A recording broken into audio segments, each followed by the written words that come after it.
Welcome to day 2 of 15 days before you enter 2025 और आज हम डिस्कस करने वाले हैं एचआर पॉलिसीज के बारे में। यार सुगंधा, पता है मैंने एक कंपनी ज्वाइन करी है और वहां पे वो मुझे कह रहे हैं कि एचआर पॉलिसीज ड्राफ्ट करनी है सारी ही, यस, स्टार्ट से एंड तक। अब मुझे ये तो पता है कि कौन कौन सी पॉलिसीज होती हैं ऊपरी, लेकिन पॉलिसीज एक्चुअल में कैसे प्रॉपर ड्राफ्ट करनी है ये नहीं पता। तो तू क्या मेरी हेल्प करेगी? यस, बिल्कुल करूंगी, क्यों नहीं करूंगी। और आज हम जानेंगे कि एचआर पॉलिसीज को कैसे ड्राफ्ट करते हैं, पॉलिसीज क्या हैं और क्या क्या चीजें जरूरी हैं हमें कोई भी एचआर पॉलिसी को ड्राफ्ट करनी है। और इसी के साथ धीरे धीरे सीखेंगे सारी ही पॉलिसीज। तो चलिए सबसे पहले समझ लेते हैं एचआर पॉलिसीज क्या होती हैं। तो एचआर पॉलिसीज कुछ रिटन रूल्स हैं, कुछ फॉर्मल गाइडलाइंस हैं, कुछ ऐसे इंस्ट्रक्शंस हैं जो हेल्प करते हैं एम्प्लॉय को ऑर्गेनाइजेशन में काम करने के लिए। यस, हर एक चीज की पॉलिसी अगर होती है तो एम्प्लॉय प्रॉपरली काम कर पाता है। ये बहुत ही सिंपल लैंग्वेज और आप कह सकते हो बहुत ही लेम लैंग्वेज में मैंने बात की है, क्योंकि हर एक पॉलिसी एम्प्लॉय से रिलेटेड होती है किसी ना किसी तरीके से। चाहे वो आप अटेंडेंस पॉलिसी की बात करो, अटेंडेंस एंड लीव पॉलिसी की बात कर लें, चाहे आप वर्क फ्रॉम होम पॉलिसी की बात कर लो, चाहे आप ड्रेस कोड पॉलिसी की बात कर लो, चाहे आप सेफ्टी एंड हेल्थ पॉलिसी की बात कर लो, एंटी हैरासमेंट पॉलिसी की बात कर लो, विसल ब्लोअर पॉलिसी के बारे में बात कर लो। जितनी भी पॉलिसीज हैं वो हमारे एम्प्लॉयज को इफेक्ट करती हैं। ओके, सो ऑर्गेनाइजेशन में कैसे काम कर पाना है, कैसे काम करना है, कौन से रूल्स फॉलो करने हैं, ये मेरी पॉलिसीज पे लिखा है। तो क्या ये प्रोसीजर्स एंड पॉलिसीज सेम है? नहीं। देखिए, पॉलिसीज में हमारे रूल्स डिफाइन हैं, प्रोसीजर्स में हमारे स्टेप डिफाइन है कि ये जो रूल्स लिखे हैं ये कैसे फॉलो होंगे। राइट, तो ये है हमारा प्रोसीजर।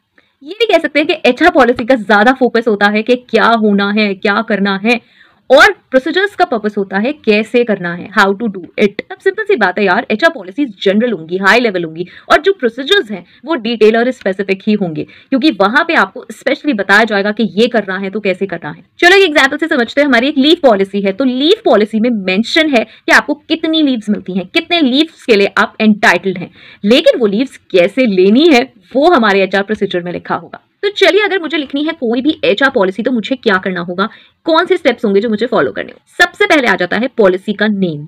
जो भी पॉलिसी आप ड्राफ्ट करना चाह रहे हैं उसका एक प्रॉपर नेम आएगा, टाइटल आएगा। ये नहीं कि मैंने पूरा कंटेंट बना लिया और उसके बाद में सोच रहा हूँ यार इसको क्या नाम देना है, चलो अटेंडेंस पॉलिसी दे देते हैं, चलो लीव पॉलिसी दे देते हैं, चलो ऐसे ही एम्प्लॉयज लीव पॉलिसी दे देते हैं। ऐसा नहीं होगा। पहले आपको एक टाइटल डिसाइड करना है, आपको पॉलिसी का नेम डिसाइड करना है।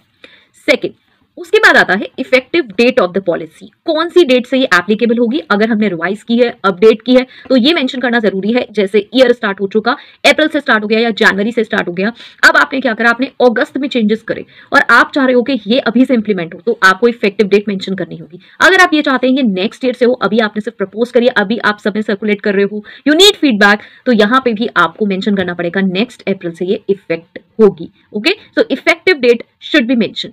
नेक्स्ट आ जाता है पर्पस ऑफ द पॉलिसी, जो कि बहुत इंपॉर्टेंट है। यहाँ पे ये इसलिए मेंशन किया जा रहा है क्योंकि यहाँ पे आपको इसे पॉलिसी में जरूर मेंशन करना है बाय इंटेंट और पर्पस, कि आपने ये पॉलिसी क्यों बनाई है, इसका एक्चुअल पर्पस क्या है, जिससे कि रियल मीनिंग निकल के आ पाए कि ये पॉलिसी किस पर्पस से आई है। ओके, लेकिन पर्पस को जानने से पहले आपको अंडरस्टैंड करने पड़ेंगे ऑर्गेनाइजेशन के गोल्स। अच्छे से असेस कर लीजिए कि क्या पर्पस है, किस तरह की कंपनी है और किस तरह की पॉलिसीज जरूरी है। यहाँ पे रिसर्च करना और गैदर करना इन्फॉर्मेशन जरूरी है कि कौन कौन से ऐसे लॉज हैं जो आपको ये बताते हैं कि ये पॉलिसी मैंडेटरी है, ये पॉलिसी होनी जरूरी है, और कौन कौन से क्लॉजेस होने मैंडेटरी हैं। ठीक है, तो ये बहुत इंपॉर्टेंट पार्ट है कि आप किसी भी पॉलिसी को इंट्रोड्यूस कर रहे हैं तो ऐसे ही नहीं कर सकते। अगर किसी भी लॉ में ये मेंशन है कि आप इस तरह की पॉलिसी नहीं बना सकते तो आप वो पॉलिसी नहीं ला सकते। अगर वो एक्ट आपके ऊपर एप्लीकेबल होता है, वो कंप्लायंस, वो रूल आपके ऊपर एप्लीकेबल होता है।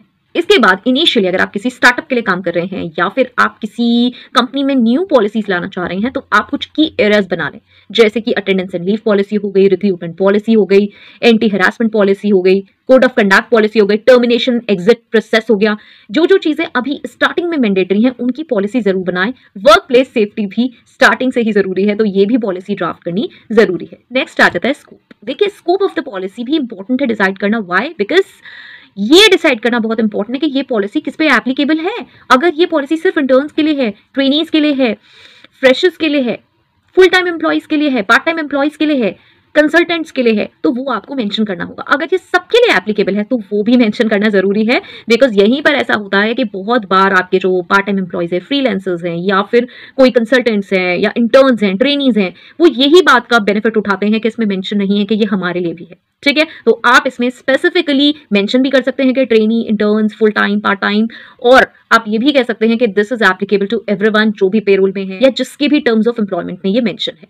ओके, नेक्स्ट आता है, इसको बिल्कुल मिस नहीं करिएगा, अगर आप कोई ऐसे टर्म्स यूज कर रहे हैं जो कि नॉर्मली यूज नहीं होते हैं, या फिर आपने जैसे कि एप्रोप्रिएट अथॉरिटी यूज कर दिया है और आपने यूज कर दिया है स्पेशल कमिटी, तो इनके क्या मीनिंग, ये डेफिनेशन जरूर पॉलिसी में डालें, बिकॉज वहां पे फिर अगेन यही होगा कि ये किसके बारे में बात हो रही है, एप्रोप्रिएट अथॉरिटी कौन है और स्पेशल कमिटी कौन है, कमिटी मेंबर्स कौन है, मेंबर्स कौन है। अगर आप इस तरीके की लैंग्वेज यूज कर रहे हैं, अगर आप एम्प्लॉइज वर्ड नहीं यूज कर रहे, एक कॉमन एम्प्लॉय वर्ड यूज नहीं कर रहे, या कॉमन वर्ड्स जो कि यूज होते हैं ऑर्गेनाइजेशन में वो यूज नहीं कर रहे, स्पेशल यूज कर रहे हैं, तो एक स्पेसिफिक नोट तो बनता है जिसमें आप मेंशन करें कि ये किसके बारे में बात हो रही है। ओके, इसी के बाद आ जाती है मेन पॉलिसी स्टेटमेंट, जिसमें आप सारी चीजें प्रॉपरली बताएंगे, रोल्स एंड रिस्पॉन्सिबिलिटीज क्या रहेंगी और पनिशमेंट्स क्या रहेंगे, अगर कुछ हैं प्रोविजंस क्या रहेंगे, पेनल्टीज क्या रहेंगे अगर आप पॉलिसीज को फॉलो नहीं करते हैं। ओके, सो नेक्स्ट सेशन से हम देखेंगे सारी पॉलिसीज डिटेल में, so do check all the sessions. Bye bye.